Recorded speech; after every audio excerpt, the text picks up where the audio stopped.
Okay, Nina, I need to know something. Sure. What is it? How many times have you recommended Friends to someone who is learning English? Oh wow, that is a great question. Probably hundreds of times? Hundreds. Right, and do not get me wrong, Friends is amazing for learning English. But today we are going beyond Friends. We are opening up the whole list because there are so many incredible shows out there, and each one teaches you something different. So if you have already watched Friends 3 times and you are wondering what is next, This episode was made for you. We are talking about the best TV shows to learn English, organized by category, and by what each one actually teaches you. stay with us. You are going to want to take notes. If you are new here, welcome to the English Break Podcast, the place where you practice your English through real, natural conversations just like this one. Hit subscribe so you never miss an episode, and if you enjoy what we do here, a like goes a long way. It really helps us reach more learners like you. All right, let's get into the list. Before we get to the recommendations, let's talk about how to choose a show that actually works for your level and your goals. Because not every show is created equal when it comes to language learning. That is so true. I have tried watching shows that were way too complex for my level at the time, and I felt completely lost. Exactly. And when you feel lost, it stops being learning and starts being frustrating. So the first thing to think about is the type of language the show uses. You want shows with natural, everyday dialogue, not highly technical vocabulary. So legal dramas with a lot of courtroom language, or medical shows full of terminology, might not be the best starting point. Right. Unless that is the vocabulary you specifically need. The second thing is your personal interest. If you genuinely enjoy what you are watching, you will be more consistent. And consistency is everything in language learning. And the third thing is difficulty level, which is basically what this whole episode is about. Exactly. We organized our recommendations to help you find the right fit for where you are right now. So let's dive in. Okay, category 1. Sitcoms. And yes, we have to start here, because sitcoms are genuinely some of the best content for language learners. The dialogue is clear, the topics are relatable, and the episodes are short enough that you can study them scene by scene without losing your mind. First up, Friends and How I Met Your Mother. These two are classics for a reason. They cover everyday vocabulary around topics like looking for a job, dating, friendships, family problems, apartment life, things that everyone can relate to. And the conversations are fast enough to feel real, but not so fast that you miss everything. Next, Modern Family. This one is special because it introduces something that Friends and How I Met Your Mother do not. The idea that fluency looks different depending on who is speaking. You have Sofia Vergara's character, who speaks English with a strong Colombian accent, and she is completely fluent. It is a great reminder that a strong accent does not mean you are not good at English. That is such an important message. A lot of learners get discouraged by their accent, and Modern Family shows you that it just does not matter. What matters is communicating clearly. Then we have The Office. Now this one is perfect if you are studying for a professional environment. The whole show takes place in a workplace, so you get tons of vocabulary around meetings, job titles, office dynamics, presentations, performance reviews. And there is something really interesting about The Office. The humor is very dry and often sarcastic, which means you also learn to read between the lines, to understand what people mean even when they are not being direct. That is actually a really advanced communication skill, and The Office teaches it in a very entertaining way.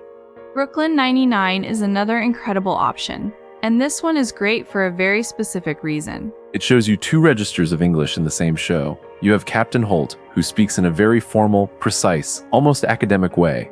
And then you have Jake Peralta, who is casual, uses slang, and talks really fast. So by watching Brooklyn 99, you are learning both formal and informal English at the same time, which is fantastic preparation for real life. And the last sitcom on our list is Superstore, which I think is a hidden gem for language learners. Superstore is set in a big retail store, and you end up learning all this very specific vocabulary that you would not get from other shows. aisle, checkout, inventory, customer service, store manager. Really practical vocabulary for everyday situations. And the characters are very diverse, which also means the conversations feel authentic and varied.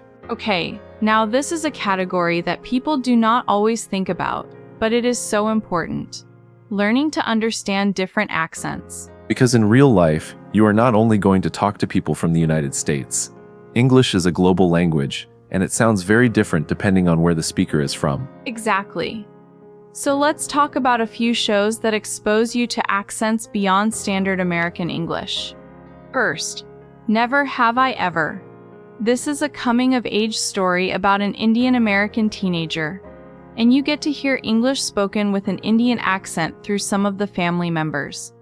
It is a really natural, warm, funny show. And the main character speaks with a very standard American accent, so you are hearing both at the same time. It is actually a great contrast. Then there is Derry Girls.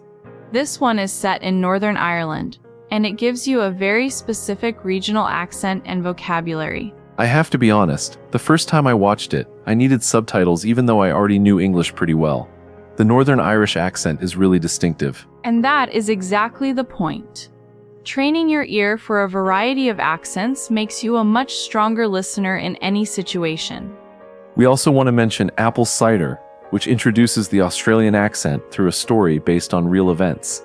Australian English has its own vocabulary, its own rhythm, its own sounds.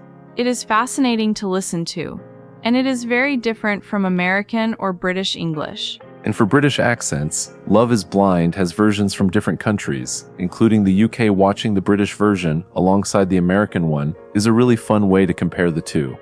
Hey, quick pause because I want to mention something that pairs really well with everything we are talking about today. The digital library. Yes, if you are working on expanding your vocabulary and improving your reading alongside your listening, the digital library is an amazing resource. It has books organized by level, audiobooks, Kindle editions, grammar books, all in one place. Combining what you hear in a show with what you read in a book at your level is one of the most effective ways to accelerate your learning. The link is in the description and in the pinned comment below. And just to be transparent, we do earn a small commission if you use our link, but it does not cost you anything extra. We only recommend things we genuinely believe in. Okay, back to the shows. Now let's talk about a category that surprises a lot of people. Reality shows. Reality shows for English learning? Really? Really, and here is why they are so valuable. The people on reality shows are not reading from a script. They are using real, unfiltered, current language, slang, filler words, expressions that are actually being used right now. That is something scripted shows cannot always give you. Even the best sitcoms are still written by a team of writers.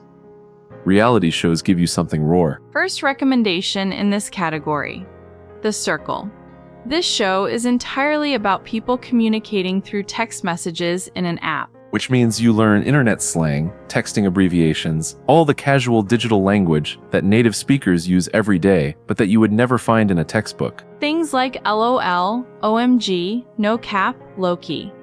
That kind of vocabulary. Then there is $1 Million Secret, a competition reality show with short, dynamic episodes. Short episodes are actually great for language learning, because you can study one full episode in a single session without it feeling overwhelming.